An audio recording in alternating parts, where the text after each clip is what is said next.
આજે માં શારદાની આરાધનાના દિવસે વડોદરાની એસએસજી હોસ્પિટલ સામે આવેલ સંતરામ મંદિરનો પાટોત્સવ દિવસ વસંત પંચમીએ પાટોત્સવની ઉજવણીના ભાગરૂપે સંતો દ્વારા મહાઆરતીનું આયોજન કરવામાં આવ્યું। બપોરના 12 વાગ્યા બાદ સાકર વર્ષા કરવામાં આવી હતી। આ સાકર વર્ષાનો લાભ લેવા મોટી સંખ્યામાં ભાવિ ભક્તો ઉમટી પડ્યા હતા। આજે વસંત પંચમી નિમિત્તે વહેલી સવારે ધ્યાન તિલક દર્શન ત્યારબાદ મંગલા આરતી યોજાઈ હતી। મહાઆરતી વર્ષમાં એક જ વખત ઉતારવામાં આવે છે। મહાઆરતી ઉતાર્યા બાદ સંતરામ મંદિરમાં સાકર વર્ષા કરવામાં આવતી હતી। મોટી સંખ્યામાં ભક્તોએ ઉપસ્થિત રહી ધન્યતા અનુભવી હતી। યોગીરાજ શ્રી સંતરામ મહારાજના શ્રી સંતરામ મંદિર વડોદરાના વસંત પંચમીના દિવસે વાર્ષિકોત્સવ ઉજવાય છે।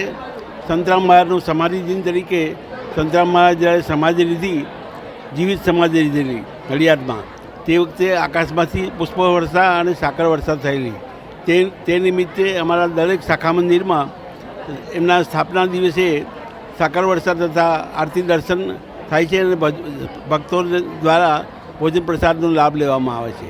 આ નિમિત્તે આજુબાજુના અમારા જે ભક્તો છે તે નડિયાદના, વડોદરાના અને શાખા મંદિરના સંતો અને મહંતો પણ પધારે છે અને ભક્તો પણ આવે છે। આરતી દર્શન અને સાકર વર્ષાનો અલભ્ય લાભ આ રીતે વડોદરા સંતરામ મંદિરમાં વસંત પંચમીના દિવસે વાર્ષિકોત્સવ નિમિત્તે ઉજવવામાં આવે છે।